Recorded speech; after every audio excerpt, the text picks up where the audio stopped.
En prévision de sa participation à l'émission télévisée belge du 25 avril, M. Christophe de Chavannes s'est livré à une entrevue avec nos confrères de RTL Info, dévoilant divers aspects de son existence, notamment sa vie familiale et plus particulièrement la relation qu'il entretenait avec son père aujourd'hui décédé.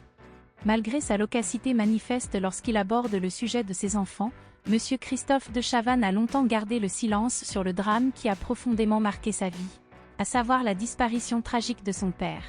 Toujours marqué par cette perte inattendue résultant de l'alcoolisme paternel, le co-animateur de l'émission Quelle époque conserve le souvenir d'un père présent mais absent.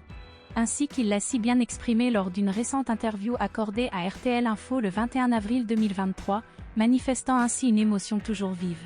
Monsieur Christophe de Chavannes a été élevé par un père alcoolique avec qui sa mère ne s'entendait plus. Il affirme avoir ressenti un certain soulagement lorsque ses parents ont finalement décidé de se séparer, alors qu'il avait atteint l'âge de 18 ans. En effet, cette situation conflictuelle avait créé une ambiance tendue à la maison, dont il était heureux de se libérer. Cependant, les débuts de sa vie d'adulte ne furent pas aisés, comme il l'a révélé lors de son entrevue. Après la mort de son père, il a hérité d'une dette colossale envers l'État s'élevant à 300 000 francs, soit l'équivalent d'environ 45 000 euros. Au cours de cette période difficile, M. Christophe de Chavannes a connu des situations où son salaire était saisi par ses créanciers.